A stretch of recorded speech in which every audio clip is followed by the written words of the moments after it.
Yeah, I might take another crack at the Green Arrow, actually. Why not? It's been a while.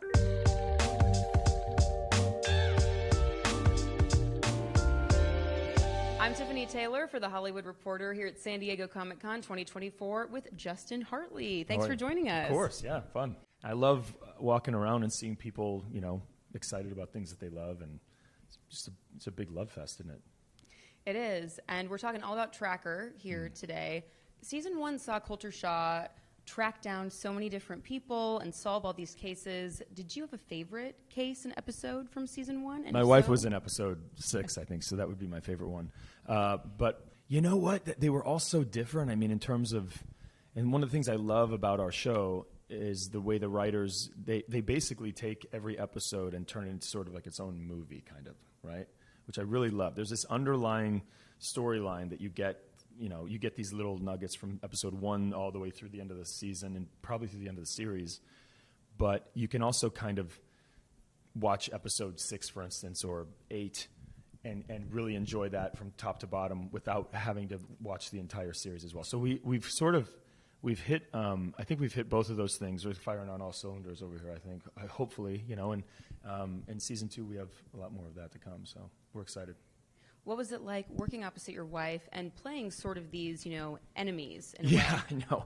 Well, it couldn't be more opposite of who we are. But we really enjoyed doing that. I mean, she loves acting, and I love acting, and we love storytelling, and I love watching her. I'm a fan of her work as well. She's a brilliant actor. But to get to work with her is great. I mean, she elevates the show and my performance and everything. So I'm grateful for that. We've had a lot of great guest stars actually. On our show, we got Jensen Ackles. A lot of great guest stars from last season coming back for season 2 as well. Jensen Ackles was introduced as your brother, Russell. Yeah. How much of him will we see in season 2? Because he's a busy guy. He was just announced to have this new The Boys spinoff series. And great, good for him. He deserves it, and they're lucky to have him. But we'll have. I think we'll have more of him. I want to say, hopefully, I think so. There's a little story to tell there. I actually work with him tomorrow, so there's a little tidbit for you. So you're filming right now for season 2. We are. We're in the process of filming. I go back. I go back tomorrow. Yeah, start with him. What can you tease about what else we'll learn about Coulter's family in season 2?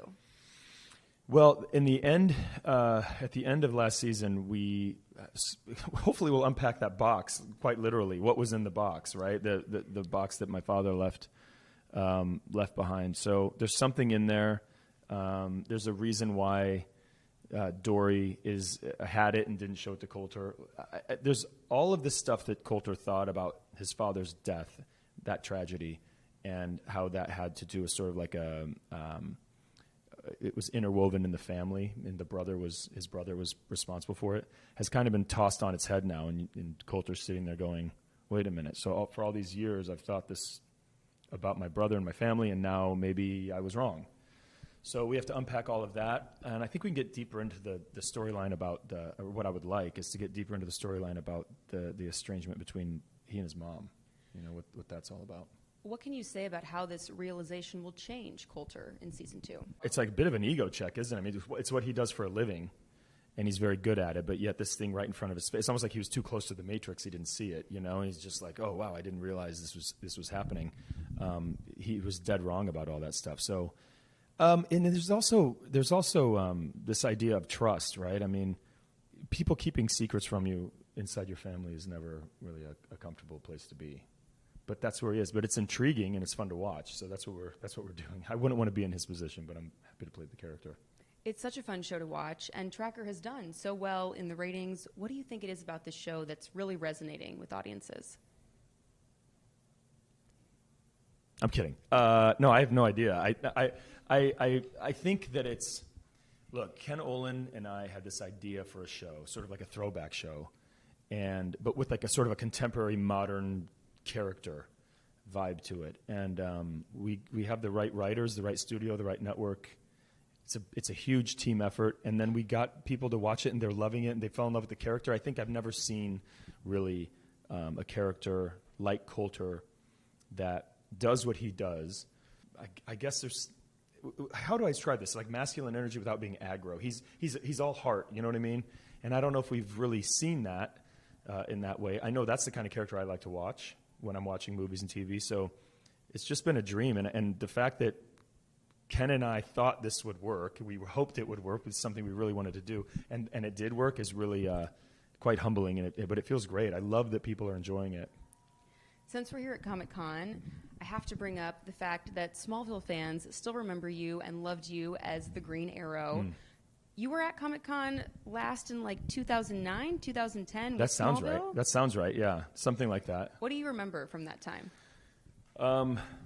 So I didn't really know about Comic-Con. And then I got Smallville, and I was lucky enough to get hired on that show for like 3 episodes I think I was supposed to do, if I remember correctly, something like that. And it ended up being a lot more than they thought because people really loved that character.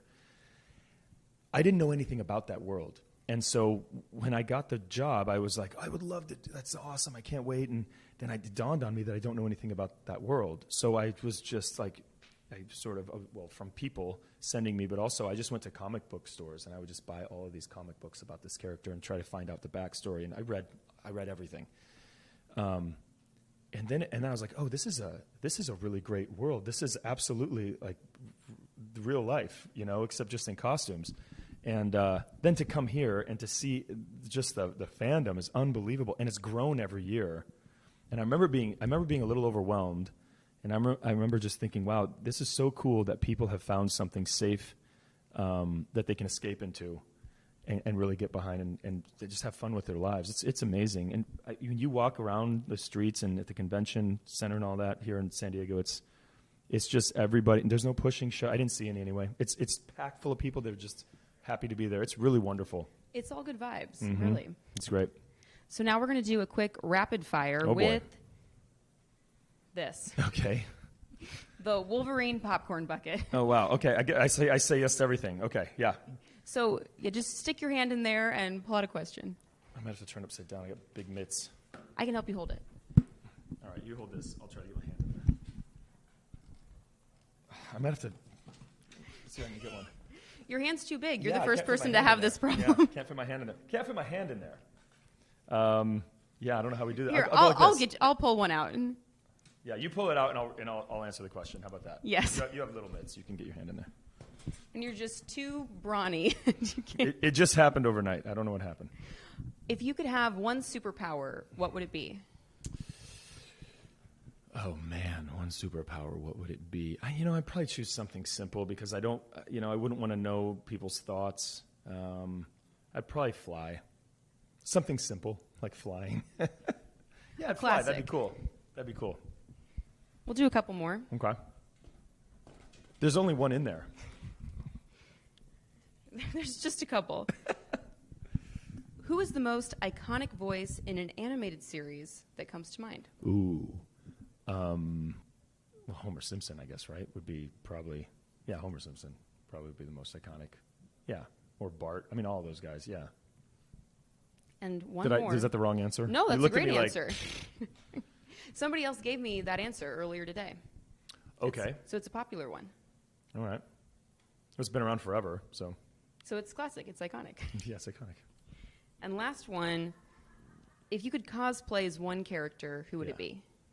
I might take another crack at the Green Arrow, actually. Why not? It's been a while. Yeah. Fans would love to see that. That'd be great. That'd be fun. Why not? Awesome. Thank you so much. Thank you.